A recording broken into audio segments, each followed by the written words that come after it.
You know, I'm probably gonna piss off a lot of people about this. And First time? and I'm just feeling sorry for you because you're gonna have to reply to a lot of people in the comments. No, I don't. No one's watching this. Fair point. I absolutely hate pop psychology. I think it's the worst thing that has happened in recent decades in regards to character improvement. Yep. Like, last night, I was going to bed and I admit, this is definitely gonna sound very cocky from me, but if you want to improve your character in your life, don't go to a psychologist, psychiatrist, go to a philosopher. Because I understand that people need help. Usually, it's much more straightforward and easier to just say, okay, you don't have a worldview, you don't have a ideal image of yourself, you don't have any values. Here are some guidelines on how you can attain values, how you can attain a worldview, how you can attain some principles to live by and some ideals. They'll, for the most part, improve your life. And then I see what's going on with pop psychology, and it's basically like, oh no, it's actually an imbalance in your brain. Oh no, it's actually this. Oh no, it's actually that. Oh no, you should do this. Oh no, people perceive like that. And it's like, it's cluttering your mind with needless beliefs that won't actually help you. So much so that at a certain point, it becomes a performance art. It isn't even proper psychology. It's a performance art. Like, oh no, this actually happens like this, and this like this, and this like this, and it doesn't have like any how to say, any sort of effect on your character development. It won't necessarily help you. It won't even how to say, Improve your situation? like improve your situation, yes, but touch you deeply enough to actually make a difference in your life. It'll just learn you a couple of habits that will waste your time for the most part. I mean, I don't agree completely.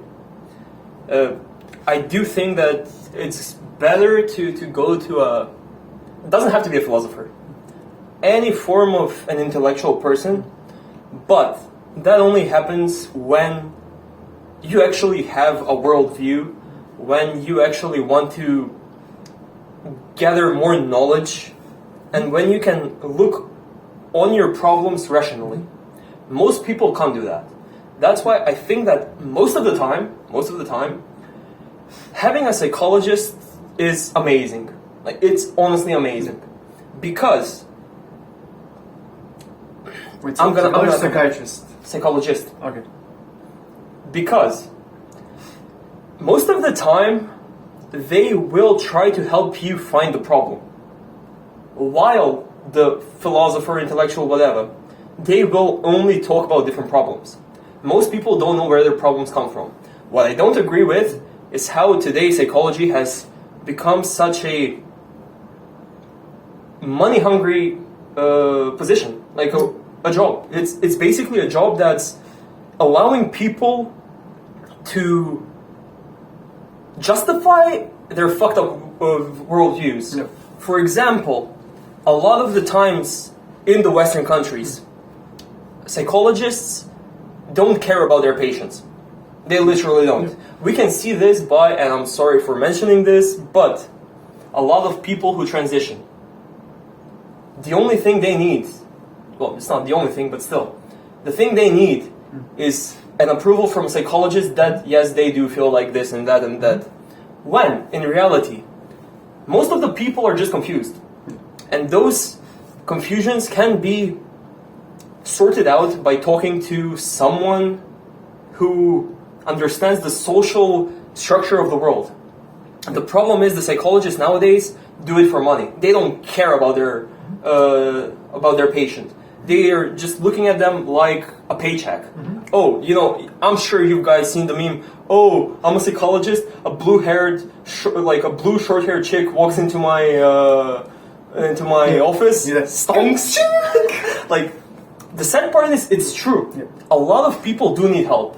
A lot of people do need guidance. Yeah. The problem is a lot of people don't know where to find the guidance because of how psychology is portrayed into the modern world.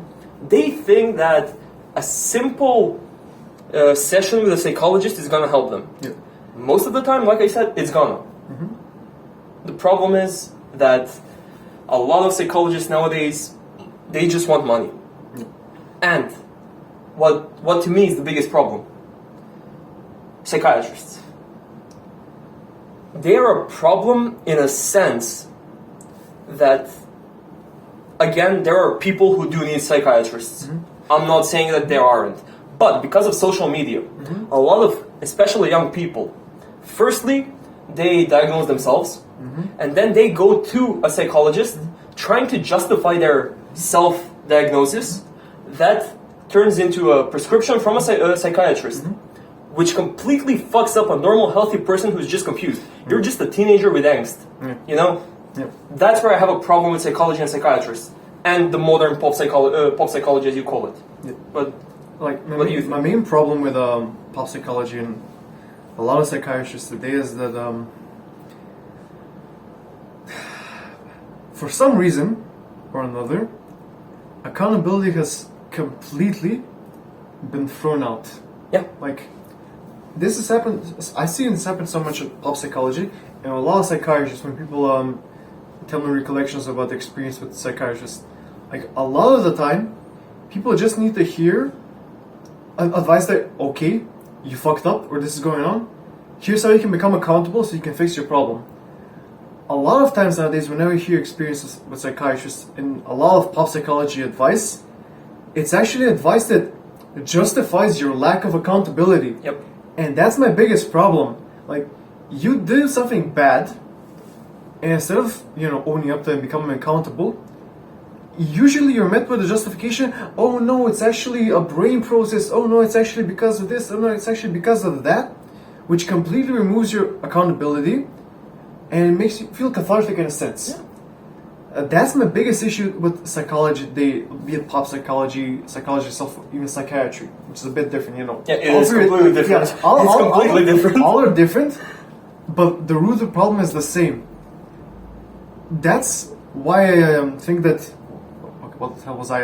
Okay, that's why I said at the start that go to a philosopher first, then go to a psychiatrist if you're having issues with yourself. Because a lot of times, when philosophers give you advice, they're like, okay, you have to be accountable for your actions. That's also almost always the introduction to any ethical book in philosophy. Yeah, it is. But the problem is, a philosopher, as you say, will give you the facts and it will tell you what's going on and why you're a horrible person, right? Yeah. And most people can't accept criticism. Exactly. The thing they need, should. Yeah, They should. The thing they need is a classical psychologist, like a classical psychologist. There's a lot of great psychologists, and one of my best friends is studying to be a psychologist. Yeah. I don't have any problems with psychologists on a fundamental level. Personally, I don't agree with a single psychologist because whatever I say to them, they're like, oh, but yeah, this is because of this. And I'm like, yeah, I know. Help me how to fix it. Yeah, but you know, it's mostly because of your personality. No. You don't get it. It's not because of my personality. Well, it is. But a psychologist cannot help you when something is out of your control. For example, not being happy with the state of the world. Just a simple example. A philosopher is going to help you with that. But most people don't have this problem. Yeah. That's the thing. That's why I think that as long as it's a classical psychologist, sure, go ahead. But if it's a pop psychologist who's there just to make money, or those fucking Instagram, TikTok psychologists, no. Like, just no. Better go to a how do you call a bayachka? Like, soothsayer or something like yeah, that. it's like go to a shaman at least. Yeah. You're gonna get the experience of a psychologist who's also a philosopher. Yeah. No, well, We're stretching no, a bit. no, I'm not talking. I'm talking about the shaman. I'm not talking about the old ladies who are like, ooh. Yeah. But yeah, I mean that's all I have to say. Another thing I like to say is that Pop psychology also likes to divide people into archetypes, which completely eliminates the humanity in a person. Yeah. Like, I talked about this in my book, where if you try to shape your character into a certain archetype, you're barely human. Because you're Yeah. trying to recreate an archetype. Yeah. That's not what it means to be human. And that's the thing that pop psychology often does. Like, oh, you have male energy, you have feminine energy, you have this kind of energy, you have that. Like, No. at the end of the day, I'm still human. Why should I subscribe to a specific archetype? I mean, the thing is, most people nowadays want to be a part of a group. And what they don't understand is that every individual is completely different from the person next to them. Yeah. No matter how much you agree on a topic, you will disagree on something that's crucial. Yeah. You will disagree on something that's crucial.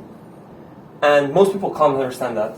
We see that a lot with the zodiac signs. Like, no, you cannot tell a personality from zodiac, right? You know what funny thing is? What? People who are heavily into zodiac signs are adamantly against traditional racism while they practice space racism. True. It's my favorite thing ever. It's my favorite thing ever. But yeah, I'm not gonna cut you off if you have anything else to say. That's it. I'm good. Well, as always, let us know what your opinion is, and we'll see you next time. Peace.